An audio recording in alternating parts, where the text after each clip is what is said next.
वाह दोस्तों, क्या गजब का फैसला पंजाब हरियाणा हाईकोर्ट ने किया है। सरकार की अपील को खारिज भी किया और इसके साथ साथ कर्मचारी को गजब का फायदा दिया है। पेंशन के एरियर के साथ साथ उसका जो भी ब्याज बनता है उसका भी भुगतान करने का आदेश दिया है, और वो भी 2 महीने के भीतर। दोस्तों, पूरी खबर क्या है विस्तार से आपको बताऊंगा। चैनल पर नए हैं तो सब्सक्राइब करें, नोटिफिकेशन को ऑल पर क्लिक कर लें। दरअसल दोस्तों, मामला है पंजाब का। पंजाब हरियाणा हाई कोर्ट ने अहम फैसला सुनाते हुए यह स्पष्ट कर दिया कि यदि किसी विभागीय जांच के चलते पेंशन रोकी जाती है और बाद में कर्मचारी दोष मुक्त हो जाता है तो वह बाद में जारी पेंशन बकाया पर ब्याज का हकदार है। और साथ ही क्या लिखा है, हाईकोर्ट ने सिंगल बेंच के फैसले के खिलाफ पंजाब सरकार की अपील को खारिज कर दिया है और कर्मचारी को 2 महीने के भीतर ब्याज की राशि जारी कर रिपोर्ट सौंपने को कहा है। हाईकोर्ट ने कहा, पेंशन कोई इनाम नहीं है बल्कि यह जीवन भर की नौकरी के बाद कैरियर के अंतिम दौर की सुरक्षा है जिसे वेतन के हिस्से के रूप में कमाया जाता है। दरअसल मामला ग्रामीण विकास एवं पंचायत विभाग में सुपरिंटेंडेंट इंजीनियर जालंधर निवासी हरभजन सिंह की पेंशन विभागीय जांच के चलते रोकी गई थी। बाद में वह दोष मुक्त हो गए थे। सिंगल बेंच ने पेंशन एरियर पर ब्याज जारी करने का आदेश दिया था और इसी के खिलाफ पंजाब सरकार ने खंडपीठ पहुंच गई थी और याचिका दाखिल करते हुए पंजाब सरकार ने ग्रामीण विकास एवं पंचायत विभाग में सुपरिंटेंडेंट इंजीनियर जालंधर निवासी हरभजन सिंह को पेंशन एरियर पर ब्याज जारी करने के सिंगल बेंच के आदेश को खंडपीठ में चुनौती दी थी।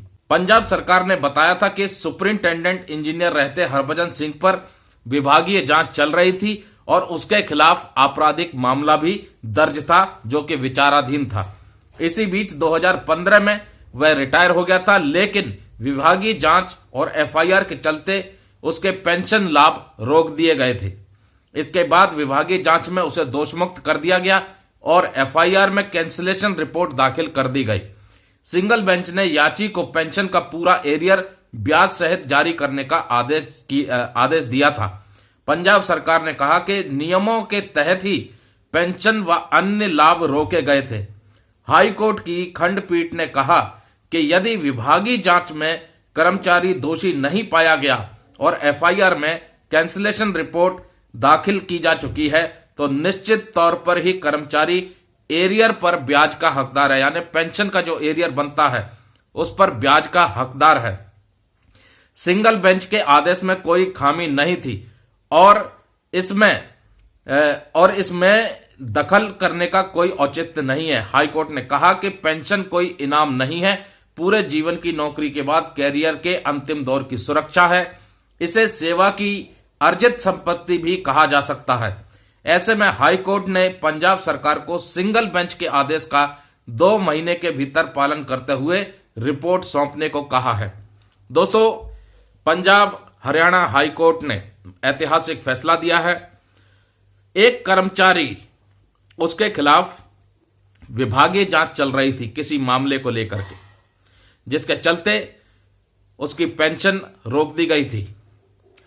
उसने फिर अपनी याचिका दायर की और सिंगल बेंच की अदालत ने उस याचिकाकर्ता की सुनवाई करते हुए उस पूरे मामले पर फैसला दिया कि उसको पेंशन का एरियर मिलना चाहिए और पेंशन के एरियर के ऊपर ब्याज भी मिलनी चाहिए, जिसे सरकार ने यानी पंजाब सरकार ने चुनौती दी थी और खंडपीठ पर पहुंच गई थी। हाई कोर्ट में जब यह मामला गया तो हाई कोर्ट ने भी उस सिंगल बेंच के फैसले को जारी रखा और पंजाब सरकार को बताया कि पेंशन कोई इनाम नहीं है, पेंशन जो उसने अपनी सेवा की है उसके बदले जो उसे पेमेंट मिलती थी उसी का एक हिस्सा भी कहा जा सकता है, जो कि उसे जीवन के दूसरे दौर की सामाजिक सुरक्षा देती है। और साथ ही साथ यह भी कहा कि सिंगल बेंच के फैसले को 2 महीने के भीतर इंप्लीमेंट करना है, यानी पेंशन के एरियर के साथ उसके ऊपर ब्याज भी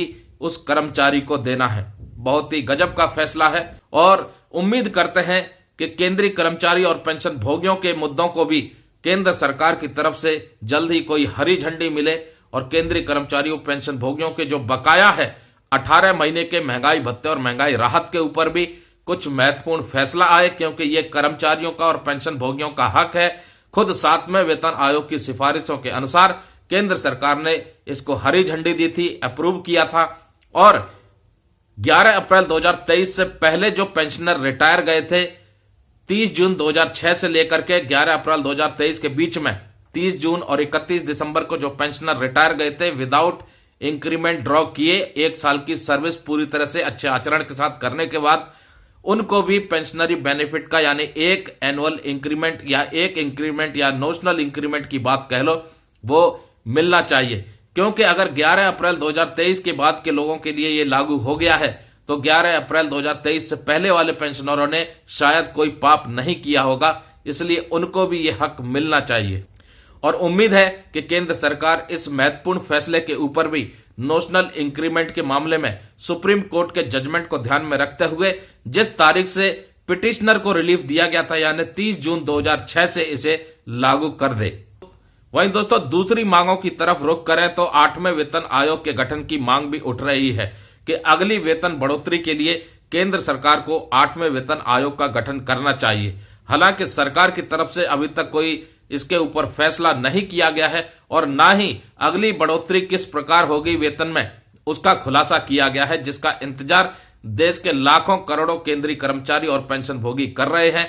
क्योंकि जो मियाद है अगले वेतन बढ़ोतरी की वो लगभग नजदीक आने वाली है, यानी जनवरी 2026 से बढ़ी हुई सैलरी और बढ़ी हुई पेंशन यानी रिवाइज सैलरी रिवाइज पेंशन केंद्रीय कर्मचारियों को और पेंशन भोगियों को मिलनी चाहिए। बात करें 7वें वेतन आयोग की तो 2014 में 7वां वेतन आयोग बैठ गया था, जिसके अब 10 साल पूरे हो चुके हैं और उम्मीद की जा रही है और लगातार सरकार पर दबाव भी बनाया जा रहा है कि सरकार जल्द से जल्द 8वें वेतन आयोग का गठन करे ताकि केंद्रीय कर्मचारी पेंशन भोगियों को सही समय पर तय समय पर रिवाइज्ड सैलरी और पेंशन मिल सके। वहीं दोस्तों कर्मचारी संगठनों की तरफ से लगातार दबाव बनाने का प्रयास चल रहा है पुरानी पेंशन की बहाली को लेकर के, लेकिन पुरानी पेंशन की बहाली होती नजर नहीं आ रही है।